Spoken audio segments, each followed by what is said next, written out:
जय श्री कृष्ण। राधे राधे। नमस्कार दोस्तों, आप सभी दोस्तों को चैत्र अमावस्या व्रत की हार्दिक शुभकामनाएं। आप सभी पर भगवान श्री कृष्ण की कृपा सदा सर्वदा बनी रहे, इसी मंगल कामना के साथ आज की वीडियो की शुरुआत करती हूँ। आज चैत्र मास की अमावस्या तिथि है। हिंदू धर्म में चैत्र मास की अमावस्या को बहुत ही महत्वपूर्ण माना गया है। हिंदू कैलेंडर के अनुसार हर माह के कृष्ण पक्ष का 15वां दिन अमावस्या कहलाता है और चैत्र मास की अमावस्या तिथि को चैत्र अमावस्या के नाम से जाना जाता है। पितृ तर्पण श्राद्ध भगवान विष्णु और शिव जी की पूजा के लिए यह तिथि बहुत ही खास मानी जाती है। धार्मिक मान्यताओं के अनुसार आज के दिन गंगा स्नान एवं दान करने से मनुष्य को जीवन में सफलता प्राप्त होती है और पितृ प्रसन्न होते हैं। आज के दिन चैत्र मास की अमावस्या की कथाओं को सुनने से मनुष्य के सभी पाप और संकट दूर हो जाते हैं तथा उसकी मनोकामनाएं पूर्ण होती हैं। तो आज मैं आप सभी को सुना रही हूँ चैत्र अमावस्या की बड़ी ही दुर्लभ कथा। अतः इन सभी कथाओं को बड़ी ही श्रद्धा और प्रसन्न चित्तमन से पूरा अवश्य सुनिए। तो चलिए आज की इस कथा को हम शुरू करते हैं। कथा शुरू करने से पहले आप सभी दोस्तों से निवेदन है कि कथा को पूरा और आखिर तक जरूर सुनिएगा और चैनल पर पहली बार आए हैं तो चैनल को सब्सक्राइब जरूर कर लीजिएगा। तो चलिए आज की कथा में आगे बढ़ते हैं। पौराणिक कथा के अनुसार एक साहूकार के 7 बेटे और 7 बहुओं के साथ एक बेटी भी थी। साहूकार के घर रोज एक जोगी आता था जिसे साहूकार की बहू भिक्षा देती थी। उस जोगी को जब साहूकार की बेटी भिक्षा देने आती तो वह उससे भिक्षा नहीं लेता था और कहता कि तेरे भाग्य में सुहाग की जगह दुहाग लिखा है। लड़की को उस जोगी की यह बात बहुत बुरी लगती और एक दिन वह अपने माँ से रोते रोते जोगी की बात बताती है। सारी बात सुनकर माँ कहती है कि कल जब जोगी आएगा तब मैं सुनती हूँ कि वह क्या कहता है और क्यों कहता है। अगले दिन फिर जोगी आता है तो साहूकारनी छिपकर बैठ जाती है और लड़की को भिक्षा देने भेजती है। जोगी उससे भिक्षा नहीं लेता और फिर वही बात दोहराता है कि तेरे भाग्य में सुहाग की जगह दुहाग लिखा है। लड़की की माँ बाहर निकलकर आती है और जोगी से कहती है कि एक तो हम तुम्हें भिक्षा देते हैं और तू हमें गाली देता है। जोगी कहता है कि मैं गाली नहीं दे रहा हूँ, जो बात सच है वही बता रहा हूँ। इसके भाग्य में जो लिखा है मैं वही सच आपको बता रहा हूँ। सारी बातें सुनने पर लड़की की माँ कहती है कि जब तुझे सारी बात पता है तो इससे बचने का उपाय भी तो पता होगा, वह बता। जोगी कहता है कि 7 समंदर पार एक धोबन रहती है जिसका नाम सोना है। वह अमावस्या का व्रत करती है। अगर वह आकर इसे फल दे दे तब इसका दुहाग टल सकता है, अन्यथा विवाह के समय सर्प के काटने से इसके पति की मृत्यु हो जाएगी। सारी बात सुनकर माँ रोने लगी और सोना धोबन की तलाश में निकल गई। चलते चलते रास्ते में तेज धूप पड़ रही थी, जिससे बचने के लिए वह एक पीपल के पेड़ के नीचे बैठ गई। उसी वृक्ष पर एक गरुड़ के बच्चे अपने घोंसले में रहते थे। एक सांप आया और गरुड़ के बच्चों को खाने के लिए लपका, लेकिन साहूकारनी ने उस सांप को मारकर बच्चों की रक्षा की। कुछ देर बाद गरुड़नी आई और सब जगह खून देखकर साहूकारनी को चोंच से मारने लगी। साहूकारनी बोली कि एक तो मैंने तेरे बच्चे को सांप से बचाया और तू मुझे ही मार रही है। सारी बातें जानने पर गरुड़नी बोली कि तूने मेरे बच्चों की रक्षा की है, इसीलिए मांग जो चाहती है। साहूकारनी गरुड़नी से कहती है कि मुझे 7 समंदर पार सोना धोबिन के यहाँ छोड़ दो। और गरुड़नी ने वैसा ही किया। साहूकारनी वहां पहुंच तो गई, लेकिन सोचने लगी कि इसे कैसे मनाऊं। सोना धोबिन की भी 7 बहुएं थी, लेकिन घर के काम को करने के लिए सदा आपस में लड़ती और झगड़ती रहती थी। रात को जब सब सो जाते तो साहूकारनी सोना धोबन के घर जाती और चुपके से सारा काम करके उजाला होने से पहले चली भी जाती।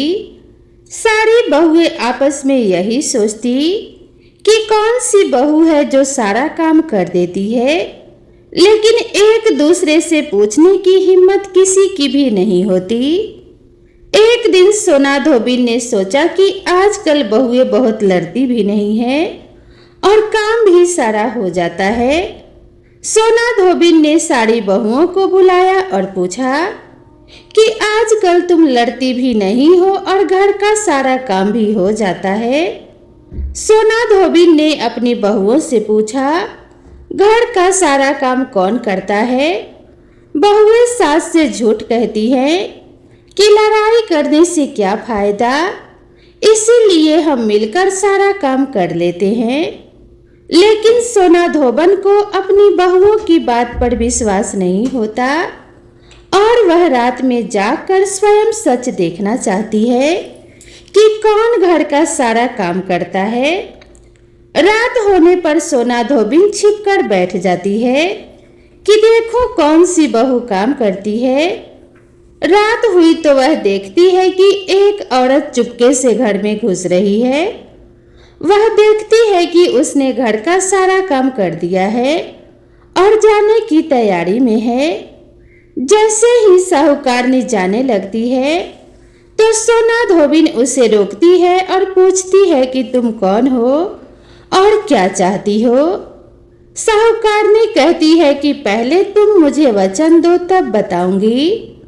सोना धोबिन वचन देती है। तब साहूकारनी कहती है कि मेरी बेटी के भाग्य में दुहाग लिखा है, लेकिन तुम अमावस्या का व्रत करती हो तो मेरे साथ चलकर उसे सुहाग दे दो। सोना धोबिन वचन से बंधी थी तो वह साहूकारनी के साथ चलने को तैयार हो जाती है। जाते हुए सोना धोबिन अपने बेटों व बहुओं से कहती है कि मैं इस औरत के साथ इसकी बेटी को सुहाग देने जा रही हूँ, लेकिन अगर मेरे पीछे से तुम्हारे पिताजी मर जाए तो उन्हें घी और तेल के कूप में डालकर रख देना। सोना धोबिन साहूकारनी के घर पहुंच जाती है। साहूकारनी अपनी बेटी का विवाह करती है तो फेरों के समय सोना धोबिन कच्चा कड़वा दूध तथा तार लेकर बैठ जाती है। कुछ समय बाद सांप आया और दूल्हे को डसने लगा तो सोना धोबिन ने कड़वा आगे कर तार से सांप को बांध दिया और सांप वहीं पर मर गया। अब सोना धोबिन ने लड़की को सुहाग दिया और कहा कि अब तक मैंने जितनी अमावस्या की है वह सब इस साहूकार की लड़की को मिलेगा।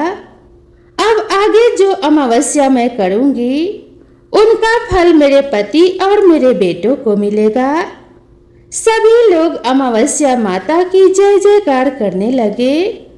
सोना धोबिन अपने घर वापस जाने को तैयार हुई तो साहूकारनी ने कहा कि तुमने मेरे जमाई को जीवन दान दिया है, इसीलिए तुम जो चाहो मांग लो। सोना धोबिन बोली कि मुझे कुछ भी नहीं चाहिए और वहां से चली गई। रास्ते में चलते हुए फिर से अमावस्या आ गई। उसने पीपल के पेड़ के नीचे बैठकर कहानी कही, व्रत रखा और पीपल के पेड़ की 108 बार परिक्रमा की। पीपल के पेड़ की पूजा के बाद वह घर जाती है तो देखती है कि उसका पति मरा पड़ा है। अब रास्ते में जो अमावस्या उसने की थी उसका फल अपने पति को दे दिया, जिसके प्रभाव से वह पुनः जीवित हो गया। सब कहने लगे कि तूने ऐसा क्या किया जो तेरा पति जिंदा हो गया। वह कहती है कि मैंने तो ऐसा कुछ नहीं किया है, बस रास्ते में अमावस्या तिथि आ गई थी, जिसका मैंने व्रत किया, कहानी कही और पीपल के पेड़ की 108 बार परिक्रमा की। अब सारी नगरी में ढिंढोरा पिटवा दिया गया कि हर कोई अमावस्या का व्रत करेगा, पूजा करेगा और कहानी कहेगा और पीपल के पेड़ की 108 बार परिक्रमा करेगा।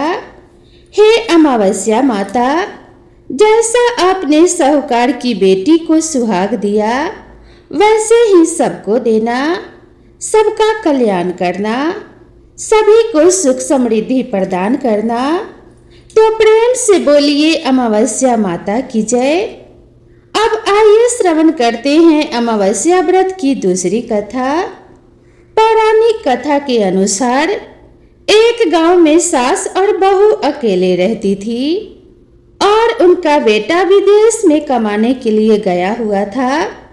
सास और बहू बहुत प्रेम से रहते थे।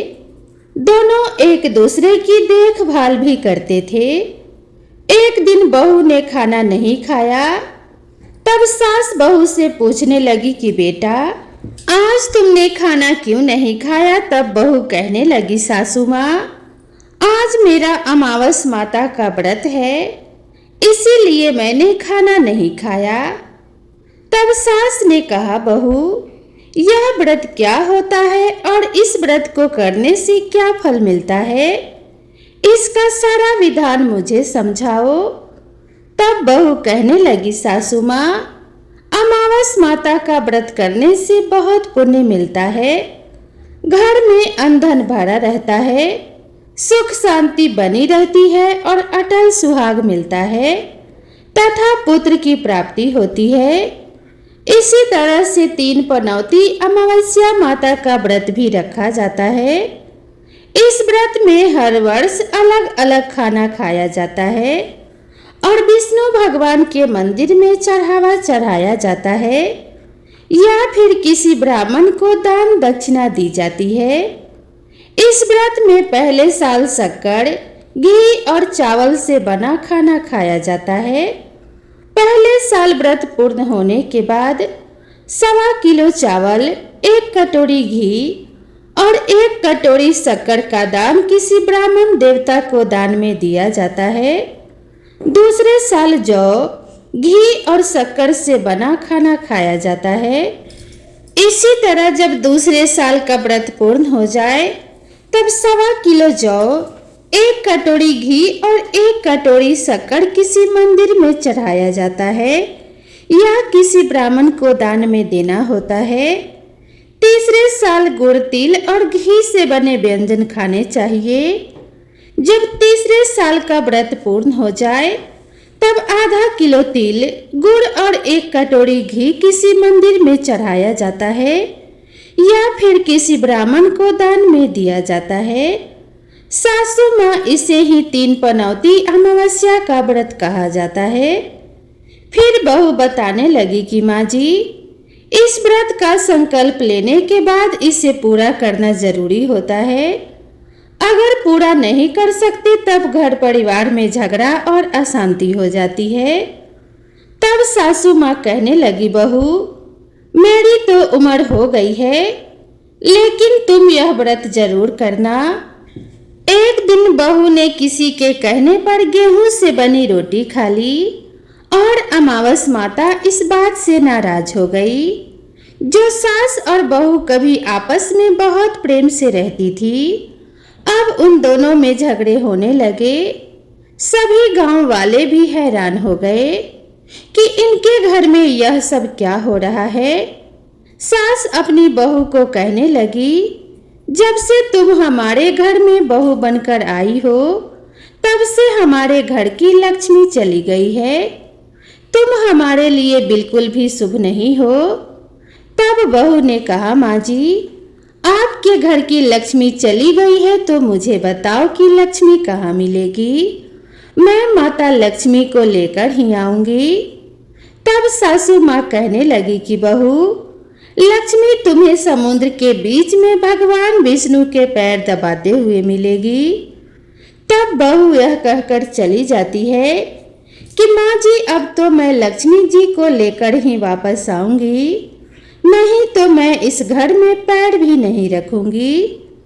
ऐसा कहकर वह बहू लक्ष्मी की खोज में चली गई। जब बहू लक्ष्मी की खोज में निकली तब उसे बीच रास्ते में एक गाय मिली। गाय बहू से पूछने लगी कि आप कहाँ जा रही हैं? तब बहू कहने लगी कि हे गाय माता, मेरी सास कहती है कि मेरे आने से उनके घर में अन्न की कमी हो गई है और उनके घर की लक्ष्मी चली गई है, तो मैं लक्ष्मी जी को लेने जा रही हूँ। तब गाय माता कहने लगी कि हे बेटी, अगर तुम जा ही रही हो तो भगवान से मेरे बारे में भी पूछ लेना। तब बहू कहने लगी कि ठीक है गाय माता, मैं आपके बारे में भी जरूर पूछ लूंगी।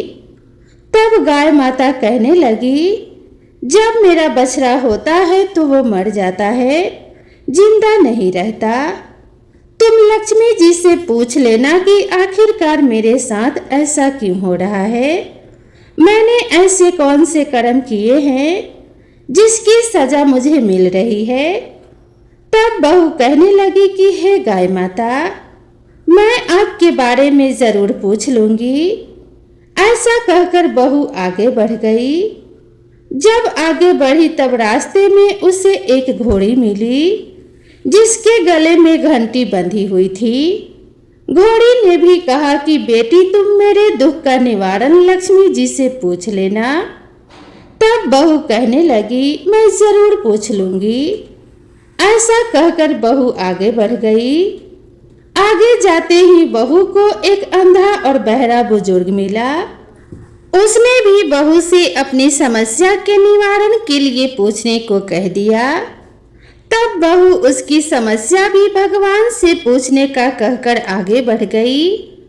आगे जाते ही बहू को एक बूढ़ी औरत मिली जो कि हाथ पैर से अपाहिज थी। उसने भी बहू से कहा, बेटी, जब तुम भगवान से मिलो तो उनसे पूछना कि आखिरकार मैं अपाहिज क्यों हुई, मैंने ऐसे कौन से कर्म किए थे। तब बहू उसकी समस्या पूछने के लिए तैयार हो गई और फिर आगे बढ़ गई। आगे जाते जाते बहू बहुत थक गई और एक आम के पेड़ के नीचे बैठ गई। आम का पेड़ बड़ा खुश होकर बहू से पूछने लगा, बेटी, तुम कहाँ से आई हो और कहाँ जा रही हो? तब बहू कहने लगी कि मैं लक्ष्मी को लेने जा रही हूँ। तब पेड़ भी अपनी समस्या भगवान से पूछने के लिए कहने लगा, मेरे पेड़ पर लगे हुए आम खट्टे ही क्यों होते हैं? इस बारे में बहू रानी भगवान से जरूर पूछ लेना। तब बहू पेड़ की समस्या लेकर आगे बढ़ गई। थोड़ी दूर जाने पर बहू को एक तलाई मिली। वह भी बहू से कहने लगी, बहू, तुम भगवान से पूछना कि मेरी तलाई का पानी इतना मैला क्यों है, कोई भी यहाँ आकर पानी नहीं पीता। तब बहू कहने लगी, जरूर पूछ लूंगी। ऐसा कहकर बहू आगे बढ़ गई। बहुत दिन से जंगल में चलते चलते वह थक गई थी। उसे भूख भी लगी थी लेकिन खाने को कुछ नहीं मिला, तो वह भूख और प्यास से बेचैन हो गई और जंगल में बेहोश हो गई। उसी समय भगवान श्री हरि और माता लक्ष्मी घूमते हुए उधर से जा रहे थे। तब माता लक्ष्मी भगवान विष्णु से कहने लगी कि हे नाथ, यह तो आपकी बहुत बड़ी भक्त है, आप इसके दुख का निवारण कीजिए। तब भगवान श्री हरि कहते हैं, इस संसार में तो बहुत से जीव दुखी हैं, सभी अपने अपने कर्मों का फल भोग रहे हैं, मैं किस किस के दुख का निवारण करूं? तब माता लक्ष्मी भगवान श्री हरि से विनती करने लगी, कहने लगी कि वह भूखी और प्यासी है, अगर इसे ऐसे में जंगल में छोड़ दिया जाए तो जंगल के जानवर इसे खा डालेंगे। माता लक्ष्मी की बात सुनकर भगवान श्री हरि एक साधु का वेश धारण करके बहू के पास गए और उसे होश में लेकर आए। बहू के होश में आते ही साधु वेश में भगवान उनसे पूछने लगे कि तुम यहाँ क्यों आई हो और कहाँ जा रही हो। तब बहू ने सारी बात बता दी।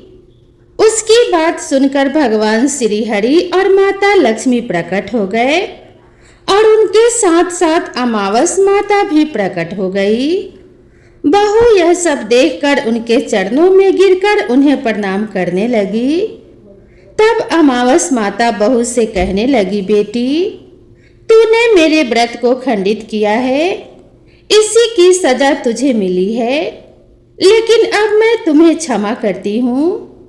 अब तुम घर को जाओ, तुम्हारा घर अन्न और धन से भर जाएगा, तुम्हारा घर सुंदर महल में बदल जाएगा और तुम्हारी सभी मनोकामनाएं भी पूर्ण हो जाएंगी।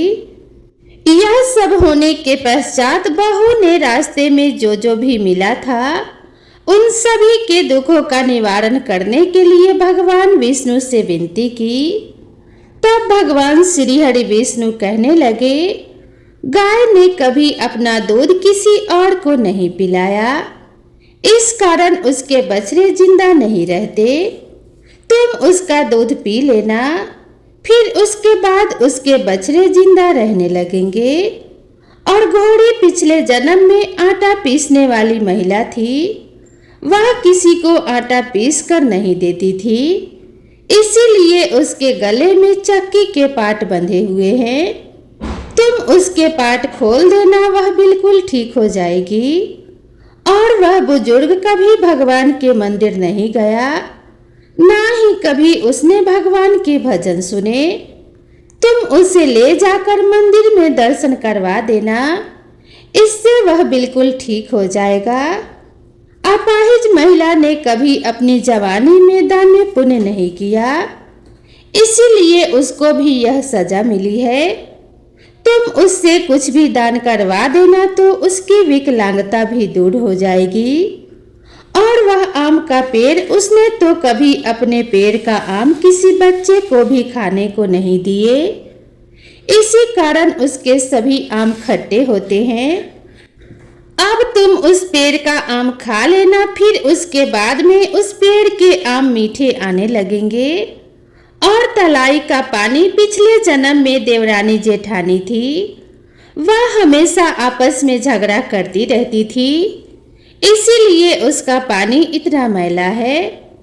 तुम उसका पानी पी लेना तो वह तलाई शुद्ध हो जाएगी, फिर लोग वहां आकर पानी पीने लगेंगे। इस प्रकार बहू ने भगवान श्री हरि विष्णु, माता लक्ष्मी और अमावस माता को प्रणाम किया, उन्हें धन्यवाद किया और अपने घर लौटने के लिए तैयार हो गई। रास्ते में उसे जो भी मिला उनकी सभी समस्या भगवान के कहे अनुसार वह दूर करती चली गई।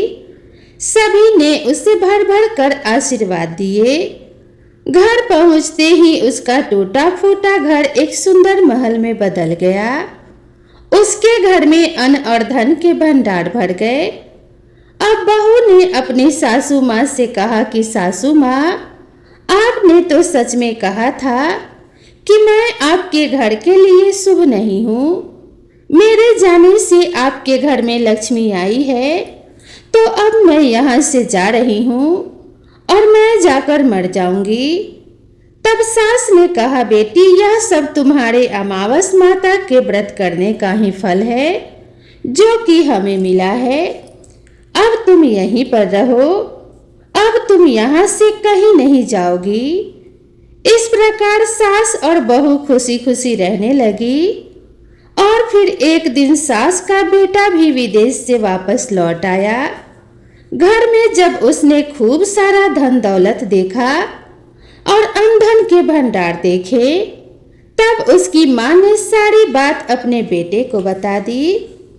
इस प्रकार वह लोग खुशी खुशी रहने लगे और तीनों मिलकर अमावस माता का व्रत रखने लगे। तो प्रेम से बोलिए अमावस माता की जय। हे अमावस माता, इस कथा को कहने सुनने और हुकारा भरने वाले सभी भक्तों के घर में धन्य धान्य के भंडार भरना, सभी का कल्याण करना, सभी की रक्षा करना और उन्हें दीर्घायु प्रदान करना। अब आइए अंत में श्रवण करते हैं अमावस्या व्रत की तीसरी कथा। भगवान श्री कृष्ण से एक बार पक्षी राज गरुड़ ने पूछा कि हे प्रभु, पृथ्वी पर लोग अपने मृत पितरों का श्राद्ध करते हैं, उनकी रुचि का भोजन ब्राह्मणों आदि को कराते हैं, पर क्या पितृलोक से पृथ्वी पर आकर पितर श्राद्ध में भोजन करते हैं? क्या पितरों को किसी ने कभी देखा है? भगवान श्री कृष्ण ने कहा कि हे गरुड़, तुम्हारी शंका का निवारण करने के लिए मैं देवी सीता के साथ हुई घटना सुनाता हूँ। सीता जी ने पुष्कर तीर्थ में अपने ससुर आदि 3 पितरों को श्राद्ध में निमंत्रित ब्राह्मणों के शरीर में देखा था, वह कथा सुनो। भगवान श्री कृष्ण कहते हैं कि हे गरुड़, यह तो तुम्हें ज्ञात ही है कि श्री राम अपने पिता दशरथ की आज्ञा के बाद वन गमन कर गए थे, साथ में देवी सीता भी थी। बाद में श्री राम को यह पता लग चुका था कि उनके पिता उनके वियोग में शरीर त्याग चुके हैं। जंगल जंगल घूमते सीता जी के साथ श्री राम ने पुष्कर तीर्थ की भी यात्रा की। अब यह श्राद्ध का अवसर था, ऐसे में पिता का श्राद्ध पुष्कर में हो, इससे श्रेष्ठ भला क्या हो सकता था। तीर्थ में पहुंचकर उन्होंने श्राद्ध की तैयारियां आरंभ की। श्री राम ने स्वयं ही विभिन्न शाक फल एवं अन्य उचित खाद्य सामग्री एकत्र किए। जानकी जी ने सुंदर स्वादिष्ट भोजन तैयार किया। उन्होंने एक पके हुए फल को सिद्ध करके श्री राम जी के सामने उपस्थित किया। श्री राम ने ऋषियों और ब्राह्मणों को सम्मान सहित आमंत्रित किया। श्राद्ध कर्म में दीक्षित श्री राम की आज्ञा से स्वयं दीक्षित होकर सीता जी ने उस धर्म का सम्यक और उचित पालन किया तथा सारी तैयारियां संपन्न हो गई। अब श्राद्ध में आने वाले ऋषियों और ब्राह्मणों की प्रतीक्षा थी। उस समय सूर्य आकाश मंडल के मध्य में पहुंच गए और कुतुब मुहूर्त यानी दिन का 8वां मुहूर्त अथवा दोपहर हो गई। श्री राम ने जिन ऋषियों को निमंत्रित किया था वे सभी आ गए थे। श्री राम ने सभी ऋषियों और ब्राह्मणों का स्वागत और आदर सत्कार किया तथा भोजन करने के लिए आग्रह किया। ऋषियों और ब्राह्मणों को भोजन हेतु आसन ग्रहण करने के बाद जानकी जी अन्न परोसने के लिए वहां आई। उन्होंने कुछ भोजन बड़े ही भक्ति भाव से ऋषियों के समक्ष पत्तों की बनी थाली पर परोसा। वे ब्राह्मणों के बीच भी गई, पर अचानक ही जानकी जी भोजन करते ब्राह्मणों और ऋषियों के बीच से निकली और तुरंत वहां से दूर चली गई। सीता जी लताओं के मध्य छिपकर जा बैठी। यह क्रियाकलाप श्री राम देख रहे थे। सीता के इस कृत्य से श्री राम कुछ चकित हो गए। फिर उन्होंने विचार किया कि ब्राह्मणों को बिना भोजन कराए साध्वी सीता लज्जा के कारण कहीं चली गई होंगी। सीता जी एकांत में जा बैठी हैं। फिर श्री राम जी ने सोचा, अचानक इस कार्य का क्या कारण हो सकता है, अभी यह जानने का सही समय नहीं। जानकी से इस बात को जानने से पहले मैं इन ब्राह्मणों को भोजन करा लूं, फिर उनसे बात का कारण समझूंगा। ऐसा विचार कर श्री राम ने स्वयं उन ब्राह्मणों को भोजन कराया। भोजन के बाद ऋषियों को विदा करते समय श्री राम के मस्तिष्क में यह बात रह रहकर कौंध रही थी कि सीता ने ऐसा अप्रत्याशित व्यवहार क्यों किया। उन ब्राह्मणों के चले जाने पर श्री राम ने अपनी प्रियतमा सीता जी से पूछा, ब्राह्मणों को देखकर तुम लताओं की ओट में क्यों छिप गई थी? यह मुझे उचित नहीं जान पड़ा।